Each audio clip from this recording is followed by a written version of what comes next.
Good morning, everybody. I hope everyone is staying warm during this winter vortex. I know we've been cold here in South Carolina. We got snow last week, about 2 inches actually. And this morning it was 18 degrees, so it is cold. And I don't think I'll come out of hibernation until the spring. I wanted to get on today and talk about the Fred Harvey era. I have been asked a lot of questions about what exactly the Fred Harvey era is. How do you recognize jewelry from that period? And basically, what does it mean? Why is it so sought after? And so I was going to try to make this brief, excuse me. And talk about the Fred Harvey era. People often say this is Fred Harvey jewelry. Is this a Fred Harvey? What is a Fred Harvey? Oops, kitties are playing. Fred Harvey is not a jewelry. Fred Harvey is an era. And I'm going to try to explain a little bit of what that means. Fred Harvey was born in 1835 in England. And he, at the age of 17, immigrated to the United States. And he landed in New York. He worked for a restaurant as a busboy, a dishwasher, and he kind of worked his way up to a line cook and so on. And you would probably classify him as an entrepreneur, so to speak. He decided his aspirations were greater than being a line cook in a restaurant, so he started to make his way out west. Now remember, he was 17, 18 maybe by this time. He landed in a couple of states on the way. One, he worked as a jeweler. Another one, he worked in the restaurant business again. And ultimately, he landed out west. And if you think about this, by this time, it was late 1850s, 1859. And this was the height of the Wild West. There was all kinds of craziness going on. And incidentally, this period through 1890s was the peak of the Wild West and the robberies and the gangs and so forth. And I'll put a little side note in here. You all have heard me talk about my grandmother Claire. Her father, who ultimately became the Republican senator from New Mexico, who took New Mexico from a territory into a statehood.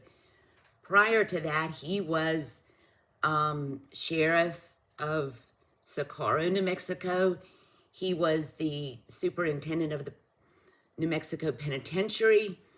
And I'm reading a book, and I wish I had brought it in here with me. It's written about him. And it's absolutely amazing. It explains how they would go off to, whoops, there's Sasha's whiskers. They would go after train robbers and so forth. And they only got paid, basically, if they brought the bandits back alive. And he would ride for 2-3 days through the rough Midwest, Wild West, with very little provisions, no way of communicating, and would have to sometimes trade out horses and so forth for the journey, but ultimately bring the bad guys back to the penitentiary. But anyway, that's a little side note. Back to Fred Harvey. So in the 1859-ish time frame, the Santa Fe Railway was being built. At that time, it was called the Atchison, Topeka, and Santa Fe. So Fred Harvey struck up a deal with a man that was over the railway, and this was the deal. He envisioned building restaurants along the railway. Again, I hope I'm looking in the right spot. I have no clue. This first live sale on February 8th ought to be interesting. He was a visionary, and he imagined having restaurants and hotels built along the railway that ran through the states of the Midwest. So the first two he built, he did strike a deal with the railway. The first two restaurants that he built were 300 miles apart. Well, over the next years, this grew into restaurants, tourist stops, souvenirs, hotels, all along the railway. He went on to hire what you will hear, and those were called Harvey houses. So if you hear the term Harvey house, that was Fred Harvey building these stops along the railway. Then he went on to hire the most beautiful women that he could find, girls between, I think they were 19 to 30, and had to be attractive, unmarried, could not marry for a year after they were hired. And these ladies would work in these restaurants as hostesses, in the hotels, on the reservations. And my grandmother Claire worked on the reservations. And that's how she became very closely involved with the Navajo and the Zuni Pueblo and so forth. And that is how her relationship, which lasted many years, began. And this was prior to my mother being born. This was during the time when her father was senator.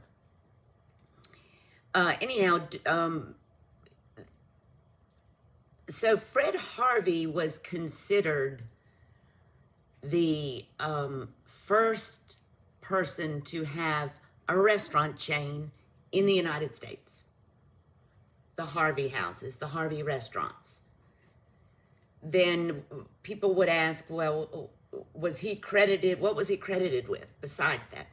He was credited with merging the Anglos with the Native Americans in a collaborative way. He introduced tourism to the Midwest. That is his legacy. It built over the years. He began adding souvenirs to his restaurants and his shops and his hotels. And this is where the Fred Harvey era jewelry comes in. The Fred Harvey era actually spans the years 1900 to 1955, believe it or not. And the reason that is, he died in 1901, but his sons and his grandsons continued his legacy until the late 50s. But when most of us refer to jewelry from the Fred Harvey era, we're talking about jewelry from the 20s and the 30s and the 1910s.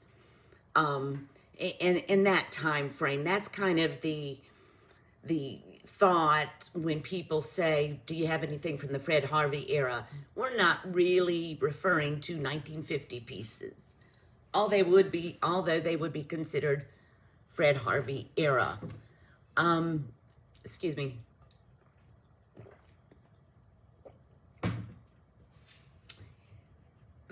Harvey was not responsible for the jewelry. Fred Harvey was not a jeweler. He was not a designer, primarily. The Fred Harvey era jewelry was kind of a byproduct of his innovative thinking. As the Anglos and Americans began moving across the West by railway now, and a bit later by vehicles and highways, they wanted, particularly the women, wanted a souvenir, a memento that they could bring back from their travels out west, from their meeting some of the Native Americans. Thus was born the Fred Harvey era tourist trade jewelry. Did he do it? No, but it was a byproduct of his growth and his efforts to bring the civilizations together and understand the culture. So, the jewelry, very interestingly enough, the tourists wanted a token, a representation of the Native American jewelry. Some of it began to be made by machine to some degree with commercial grades, thinner silver sheets.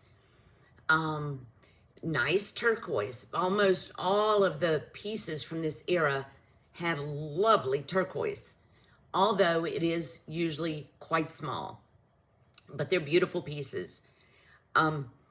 There were still some Native Americans that were making this tourist trade jewelry, but were doing it all by hand. They just didn't give in to the introduction of the tools that made the production quicker, more mass-produced. I'm going to tell you something else that's probably going to ruffle some feathers, perhaps not. But the symbolisms, and I've got some examples here I'm going to show you in just a minute. The symbols on the side of the Fred Harvey era tourist trade jewelry were invented because the tourists wanted it. They wanted some stamp work, some pictures, so to speak, that they felt represented the Native American culture. Thus was born, let me show you a good one. Thus was born these symbols, and you're going to have to excuse, oh, Remy, I have blueberries on my hand. The symbols, the thunderbird, the crossed arrows, the arrows down, the snakes, different things. These symbols were born by the marketers for the railway. These were not the true Native American symbols. Their symbols and so forth are deeply rooted in their tradition, in their culture, in their spiritual beliefs. What was put on the jewelry of this era was done specifically for the tourists. Basically, they invented a chart with marks and said, this mark means this, and this mark means that. So the artisans that were making these, a lot of them Anglo, some of them Native American, were making them in a style, but lightweight, affordable, and a token of that the women wanted to wear when they got back to show their friends and so forth. So when you find these bracelets, these cuffs mostly, whoa, my world wouldn't be anything without interruptions. Please, no butts on the camera. Realize that these were made to please the tourists. That the true Navajo pieces that they wore did have symbols and so forth on them. Remy, you're going to knock everything off. But they were much heavier. Their symbols were based on their culture. And their jewelry was much heavier. So, back to the question in the beginning. How do you recognize the jewelry from Fred Harvey era? And actually, it shouldn't have been called Fred Harvey. It probably should have been called the railway jewelry. That would have been more appropriate. I'm gonna, hold on, he just knocked a bunch of stuff off. Okay. Go away, mister. Okay, people have asked me all the time, how do you recognize jewelry from this period? Oh, okay. See how thin the metal is. It's sterling. Sometimes they're coin silver, which just as valuable, if not more. Very thin sheets. Nice piece of turquoise. Nice stamp work. You can see the profile. That's one. I'll show you another.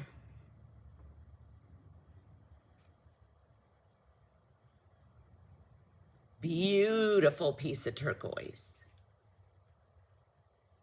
I believe this one was my mother's. Crossed arrows, Thunderbird, again, thin. When you look at them, you say, oh Lord, that'll never fit me. Well, they do. They're very malleable, very malleable. Here is another one. Almost identical to this one.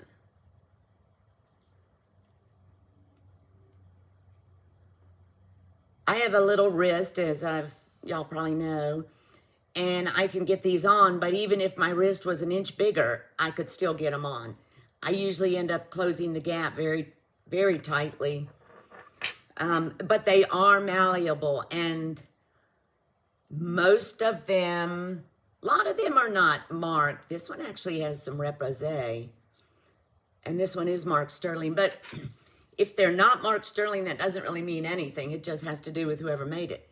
Here's another one that's in a little different configuration, but it's basically the same size. Beautiful, beautiful.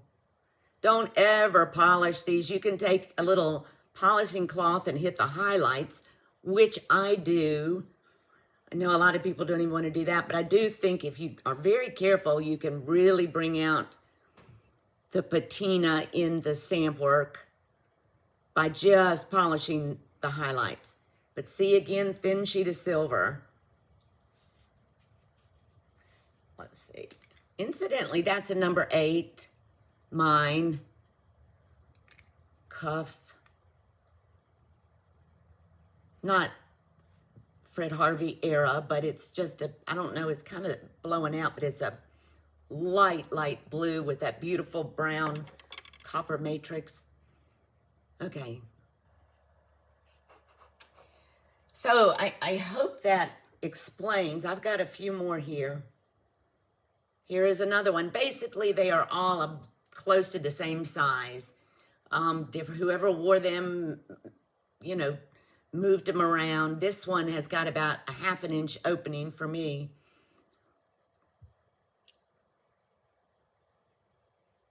You see the stamp work?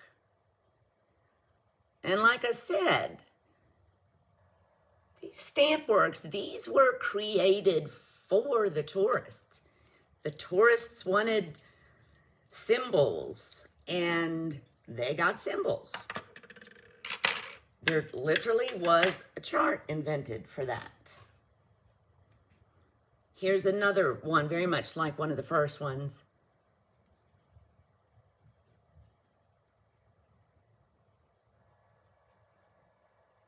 Okay, here is a beautiful one. And this one is one of the ones that I said sometimes the Native Americans would just not use machines. They would do it by hand. But here's another gorgeous, much more turquoise in it. Now, just when you think you understand, they did make brooches, they did make rings. Most of what you will run across are the cuffs. They did use copper at times. Here is one in copper, solid copper, pretty much made in exactly the same style. But at times they did try to, they did what the Anglos were desiring. They did use copper, not as frequently, but they did. Sometimes you'll run into these with a faux turquoise.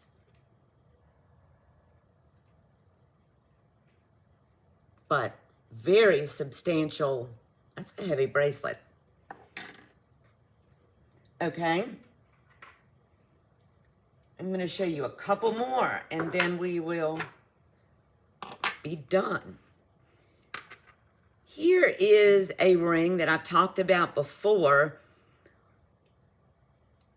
I'm going to say it definitely was not made for the tourist trade, but it is Fred Harvey Era.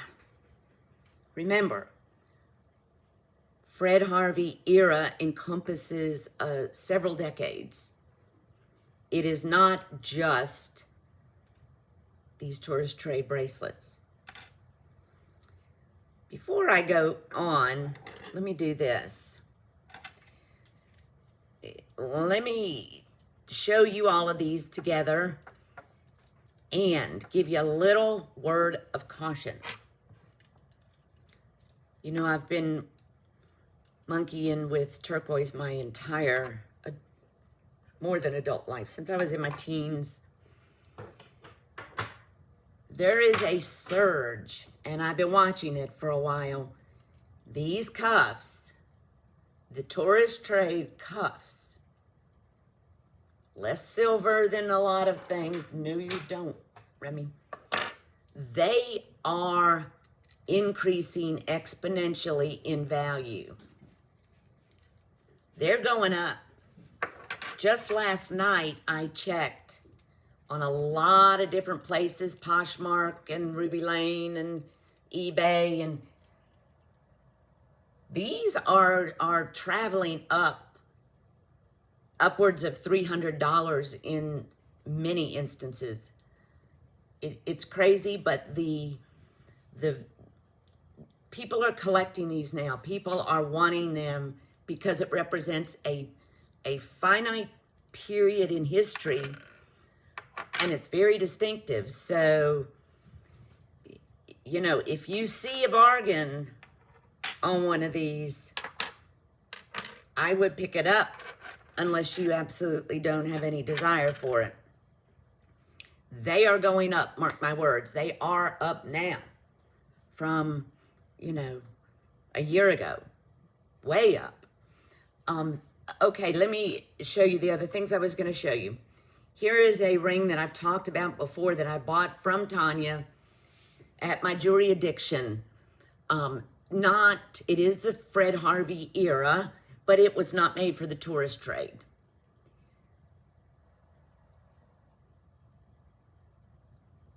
It's heavier sterling. It's got a gorgeous,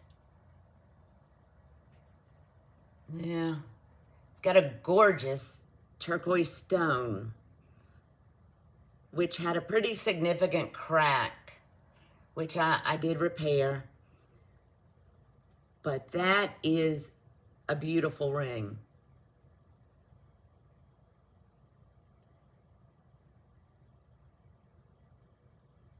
You can see just a little bit of where the crack was.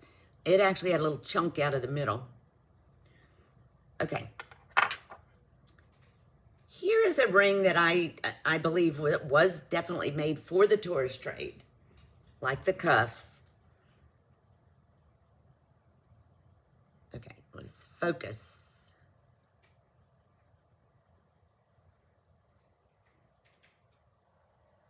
Sorry about my finger. It got stuck in a goat's mouth. See the stamp work? And the applied, I don't know if those are considered raindrops, they're big. But it's beautiful. I do believe this was tourist trade. Now, the next two that I'm going to show you, not tourist trade, but Fred Harvey Era. And I've shown these before. This stone has a crack in it. Talking about cracks, I would not shy away from a piece that was cracked as long as it was secure. I have done some repairs on some stones that were horribly cracked, but so far they've all turned out beautiful. There's one that I repaired. This one had just massive cracks. See if I can get it in focus.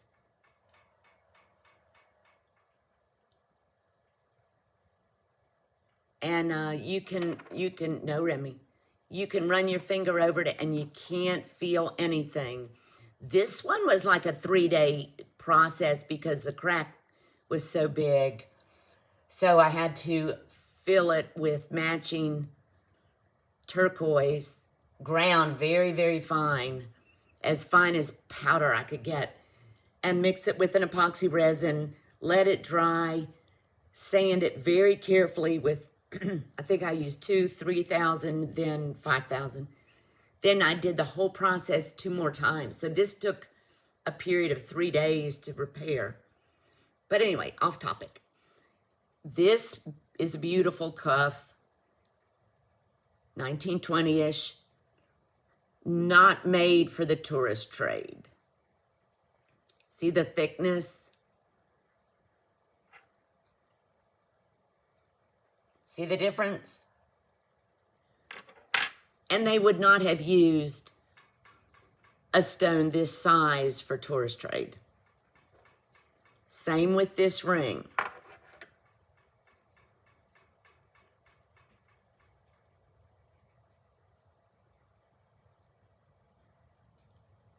I'd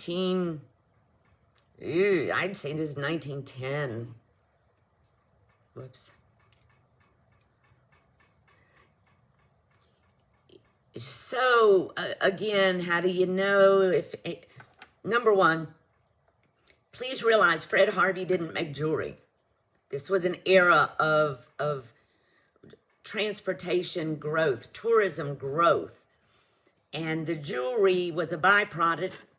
It sprung up to draw more of the tourists in and to give them a souvenir to go home with. Something that was reasonably priced, looked Native American, was mostly made by, well, both Anglos and Native Americans, and it made them feel like they had a piece of their trip. So I hope that explained a little, answered some questions about Fred Harvey and who he was. He was probably considered the pioneer of tourism across the Midwest, from the East to the Midwest. Very amazing man, and Wasn't even an American. He came over from England. But, you know, when you're out hunting or thrifting or whatever you're doing, pick these up if you see them reasonable. Because if you don't, they're gonna be over, you know, $200-300. Mark my word. They're there now.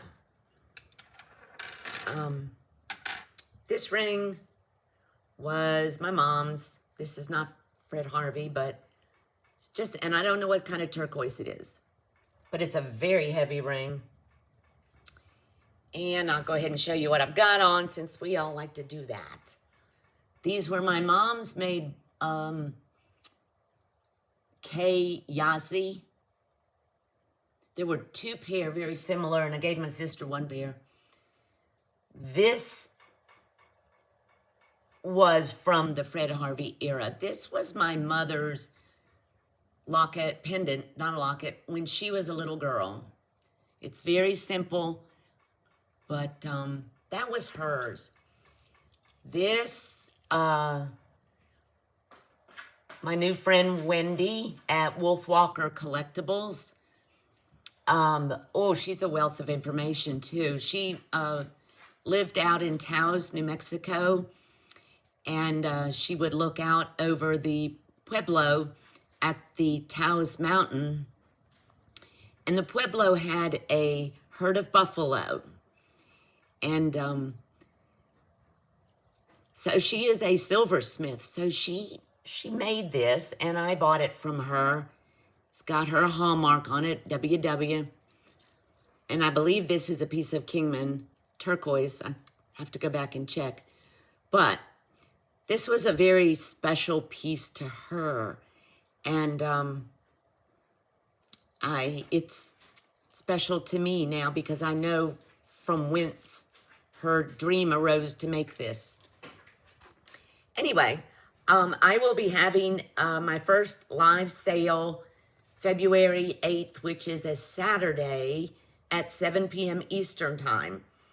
I tried really hard to not overlap anybody, but, you know, it is what it is. I have to do it around my caregiving with my mother and around hospice. So I'll apologize in advance. But if anybody else is on another channel, please toggle back and forth. That certainly wouldn't bother me in the least. And I also want to say that I apologize to those of you that have reached out to me. I know I've been absent for about 3.5, 4 weeks for the most part. And I was strictly dealing with family emergencies, issues. Both of my parents are very ill. One of them lives in Virginia. And it's been a very, very hard month in the midst of trying to travel to Virginia and get back and have care for my mother. I was on a ladder inside. I have tall ceilings. I was on a ladder trying to Swiffer the dust bunnies off the ceiling, because when I turned the fan on to flip it to the winter direction, I forgot to dust it, so all the dust bunnies flew everywhere. And smart ass me thought, I'll just climb the ladder with the Swiffer. Well, I did, and reaching up over my head with my head backwards, I just my head started to spin, and boom, I went down. And it was a pretty bad fall. But I'm over that and getting back in the swing of posting content. And I have no intentions to stop. It will be as the Spirit moves me on topics that I think we want to talk about. And if any of you ever have any questions, as I've said before, I only know what I know, and I am not an expert. I'm just somebody that obsessively reads and has studied and loves learning. So I hope to see you all February 8th. I do have my sister coming down from Virginia to help me. And please, my email is in the last post on the community page. Please email and register prior to the auction, because I'm not going to be able to go check registrations during the auction. I can't do it. I'm just not that good. And my sister is probably not either.